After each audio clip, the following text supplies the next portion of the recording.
Hello and welcome to day 110 of the Not Alone Today Chronological Bible Reading Plan. Today we'll be reading Psalm 4 to 6 and then chapters 9 to 10 using the English Standard Version. Psalm 4. To the choir master with stringed instruments, a psalm of David. Answer me when I call, O God of my righteousness. You have given me relief when I was in distress. Be gracious to me and hear my prayer. O man, how long shall my honor be turned into shame? How long will you love vain words and seek after lies? But know that the Lord has set apart the godly for himself. The Lord hears when I call to him. Be angry and do not sin. Ponder in your own hearts on your beds and be silent. Offer sacrifices and put your trust in the Lord. There are many who say, who will show us some good? Lift up the light of your face upon us, O Lord. You have put more joy in my heart than they have when their grain and wine abound. In peace I will both lie down and sleep. For you alone, O Lord, make me dwell in safety. Psalm 5. To the choir master for the flutes, a psalm of David. Give ear to my words, O Lord, consider my groaning. Give attention to the sound of my cry, my King and my God, for to you do I pray. O Lord, in the morning you hear my voice. In the morning I prepare a sacrifice for you and watch. For you are not the God who delights in wickedness. Evil may not dwell with you. The boastful shall not stand before your eyes. You hate evildoers. You destroy those who speak lies. The Lord abhors the bloodthirsty and deceitful man. But I, through the abundance of your steadfast love, will enter your house. I will bow down towards your holy temple in the fear of you. Lead me, O Lord, in your righteousness because of my enemies. Make your way straight before me. For there is no truth in their mouth. Their inmost self is destruction. Their truth is an open grave. They flatter with their tongue. Make them bear their guilt, O God. Let them fall by their own counsels. Because of the abundance of their transgressions, cast them out, for they have rebelled against you. But let all who take refuge in you rejoice. Let them ever sing for joy, and spread your protection over them, that those who love your name may exult in you. For you bless the righteous, O Lord. You cover him with favor as with a shield. Psalm 6. To the choir master with stringed instruments, according to the Sheminith, a psalm of David. O Lord, rebuke me not in your anger, nor discipline me in your wrath. Be gracious to me, O Lord, for I am languishing. Heal me, O Lord, for my bones are troubled. My soul also is greatly troubled. But you, O Lord, how long? Turn, O Lord, deliver my life. Save me for the sake of your steadfast love. For in death there is no remembrance of you. In Sheol, who will give you praise? I am weary with my mourning. Every night I flood my bed with tears. I drench my couch with my weeping. My eye wastes away because of grief. It grows weak because of all my foes. Depart from me, all you workers of evil. For the Lord has heard the sound of my weeping. The Lord has heard my plea. The Lord accepts my prayer. All my enemies shall be ashamed and greatly troubled. They shall turn back and be put to shame in a moment. Psalm 9. To the choir master, according to Moth Laban, a psalm of David. I will give thanks to the Lord with my whole heart. I will recount all of your wonderful deeds. I will be glad and exult in you. I will sing praise to your name, O Most High. When my enemies turn back, they stumble and perish before your presence. For you have maintained my just cause. You have sat on the throne giving righteous judgment. You have rebuked the nations. You have made the wicked perish. You have blotted out their name forever and ever. The enemy came to an end in everlasting ruins. Their cities you rooted out. The very memory of them has perished. But the Lord sits enthroned forever. He has established his throne for justice, and he judges the world with righteousness. He judges the peoples with uprightness. The Lord is a stronghold for the oppressed, a stronghold in times of trouble. And those who know your name put their trust in you. For you, O Lord, have not forsaken those who seek you. Sing praises to the Lord who sits enthroned in Zion. Tell among the peoples his deeds. For he who avenges blood is mindful of them. He does not forget the cry of the afflicted. Be gracious to me, O Lord. See my affliction from those who hate me. O you will lift me up from the gate of death, that I may recount all your praises, that in the gates of the daughter of Zion I may rejoice in your salvation. The nations have sunk in the pit that they made. In the net that they hid, their own foot has been caught. The Lord has made himself known. He has executed judgment. The wicked are snared in the work of their own hands. The wicked shall return to Sheol, all the nations that forget God. For the needy shall not always be forgotten, and the hope of the poor shall not perish forever. Arise, O Lord, let no man prevail. Let the nations be judged before you. Put them in fear, O Lord. Let the nations know that they are but men. Psalm 10. Why, O Lord, do you stand far away? Why do you hide yourself in times of trouble? In arrogance, the wicked hotly pursue the poor. Let them be caught in the schemes that they have devised. For the wicked boasts of the desires of his soul, and the one greedy for gain curses and renounces the Lord. In the pride of his face, the wicked do not seek him. All his thoughts are, there is no God. His ways prosper at all times. Your judgments are on high out of his sight. As for all his foes, he puffs at them. He says in his heart, I shall not be moved. Throughout all generation, I shall not meet adversity. His mouth is filled with cursing and deceit and oppression. Under his tongue are mischief and iniquity. He sits in ambush in the villages. In hiding places, he murders the innocent. His eyes stealthily watch for the helpless. He lurks in ambush like a lion in his thicket. He lurks that he may seize the poor. He seizes the poor when he draws him into his net. The helpless are crushed, sink down, and fall by his might. He says in his heart, God has forgotten. He has hidden his face. He will never see it. Arise, O Lord, O God, lift up your hand. Forget not the afflicted. Why does the wicked renounce God and say in his heart, you will not call to account? But you do see, for you note mischief and vexation, that you may take it into your hands. To you the helpless commits himself. You have been the helper of the fatherless. Break the arm of the wicked and the evildoer. Call his wickedness to account till you find none. The Lord is king forever and ever. The nations perish from his land. O Lord, you hear the desire of the afflicted. You will strengthen their hearts. You will incline your ear to do justice to the fatherless and the oppressed, so that man who is of the earth may strike terror no more. This is the word of the Lord. Thanks be to God. Just a quick recap of the 5 chapters we've read so far. Psalm 4 was David's call to God in his distress for God to answer him. And he concluded that psalm with the fact that he will lie down and sleep because God makes him dwell in safety. Then in Psalm 5, we read about David's call for God to lead him in God's own righteousness. And also it's similar to what we read in Psalm 4, in that David was beseeching God and also extolling God in his righteousness. And then in Psalm 6, we read about David also asking God to help him, to not rebuke him in his anger. And in this psalm we read about how that David described his distress, however he's weary with his mourning, and that he floods his bed with tears every night. And again he encouraged himself in this psalm to say the Lord has heard his plea and has accepted his prayer. And in Psalm 9, David recounted God's wonderful deeds.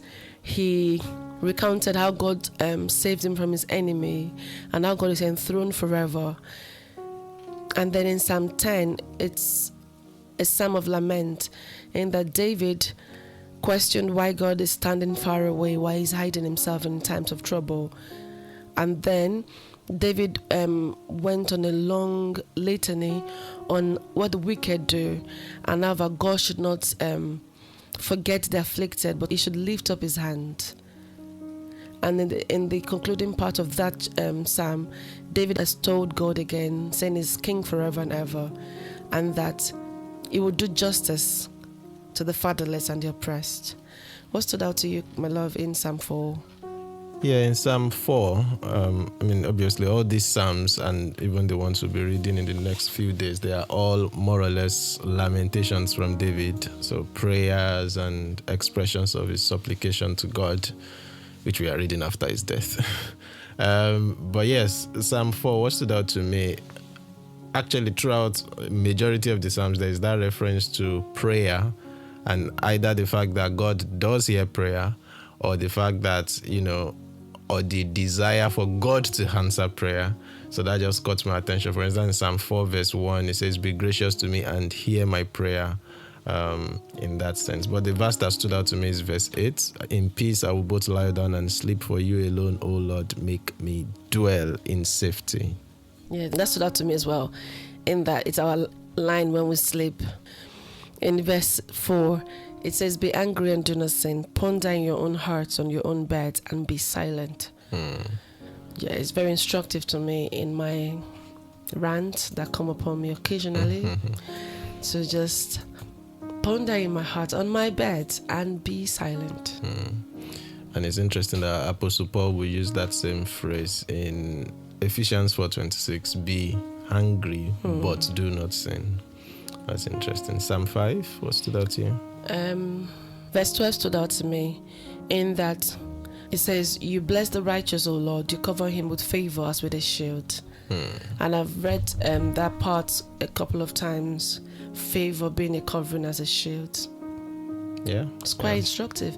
And it ties in with how God said that he will make our enemies to be at peace with us. So therefore, if we just picture it very literally, instead of you wielding swords and weaponry, your shield is favor. So when they come at you or against you, they will then favor you, because what is around you is favor. It's quite wise. In that you don't need to stress. They will come at you wanting to level you, but they find themselves thinking, "Oh, what do you need?" Turning your enemies to be your ally. Yeah. Indeed. The phrase again in verse 2 about prayer, as I said, stood out, all the references to prayer. It says in verse 2, "Give attention to the sound of my cry, my King and my God, for to you do I pray." And then in verse 11, there is that phrase about God spreading his protection over us. I just like the picture of God's protection being like a duvet or a bed cover or something it spreads over us that totally enwraps and envelopes us with no parts of us exposed in that sense. Yeah. In Psalm 6, what stood out to me was David's description of his distress from verse 6 to verse 7, where he said he's weary with mourning, and every night he floods his bed with tears and drenches his couch with his weeping. His eyes waste away because of grief. He grows weak because of all his foes. It reads home. When we read the Psalms, each person finds themselves in that. There are situations that will make you cry. There are some that make your face as strong as a flint, unflinching. But there are some that will just weary you and drain the strength from you. So it's really good to see a man of valor, a man called God's own, a man after God's heart, going through the same emotion as we would go through. Yeah. It's very comforting. Indeed. Verse 9 stood out to me. Again, because of that line on prayer, "The Lord has heard my plea, the Lord accepts my prayer." And all of these multiple references to prayer just kind of brings a reassurance that prayer is never a wasted effort or a misdirected attempt, be it at fellowshipping with God, be it at unburdening our hearts, be it at finding a way to let our emotions or tensions leak out, rightfully so, to God, because he has invited us to do it. And so we can be confident that he does accept our prayer. He does hears our plea. To him, our prayers should be directed, and he's the God that delights in giving attention to our cry. Indeed. Psalm 9, what stood out to you? Psalm 9, what stood out to me is verse 1, where it says, I will recount all of your wonderful deeds. And there was a sermon you preached one time, and it stuck to my head. It's been many years on how that when we're facing situations that is so overwhelming, and we can't pray, we can't sing, one thing that helps us to come back to ourselves is to recount, is to remember. It was like 5 hours. I can't remember what they were, but that remember stood out to me, in that when you start to remember what he has done for you in the past, it helps you to measure what is happening in the now. Indeed. As something not small, because it might be something huge in your heart, but something enough to put into God's hand. Indeed. Because he has done something similar before. So when I read that, I will recount all of your wonderful deeds. It was useful for me in my current state, in what I'm expecting from God, especially for my pupillage, because he has done more wonderful things before. So why would a pupillage be big for him? So I will exalt and praise his name, and I will sing praise to his name. What about you? Yeah, for me it's verses 9 and 10. Especially a phrase in verse 10. It says, together, the Lord is a stronghold for the oppressed, a stronghold in times of trouble, and those who know your name put their trust in you. For you, Lord, have not forsaken those who seek you. It's that phrase, those who know your name put their trust in you. I've just recently been following a series by Jill Briscoe on her podcast about the names of God. And indeed, it just brings all these fresh reminders and reassurances and rekindlings of, my affections for the various names of God by which God himself has revealed himself in the scriptures. And indeed, when we do know, and not just know in terms of intellectual knowledge of those names, but actually understand the full import and significance of what those various expressions of God's identity looks like, be it El Shaddai, be it Elohim, be it Shikenu, be it Shalom, and on, as we find in the scriptures. All of those various expressions of God's identity makes it a no-brainer to put our trust in God. Putting our trust in God becomes something that's just... it's all we've got. It just makes sense because we realize that actually this person, what would be the alternative? It just makes no sense than to actually put our trust in him. Yeah. Those who know your name readily put their trust in you. Psalm 10, what stood out to you? In Psalm 10, verse 12 stood out to me, when David said God should lift up his hand and not forget the afflicted. And verse 14, the last part stood out to me, that God has been the helper of the fatherless. Indeed. Yes, and that's encouraging.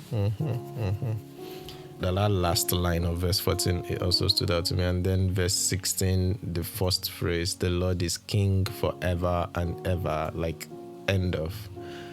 All of these rants and cry for help, and even though it seems like God is hiding and standing far away, but then you remind yourself he's king.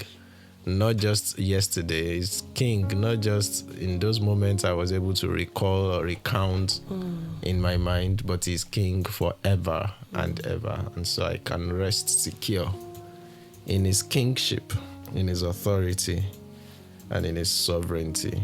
Indeed. Here we are in the Psalms, and we're going to be fellowshipping in the Psalms for quite a bit over the next few days. Now we are more or less just taking it as it goes, like in ascending order.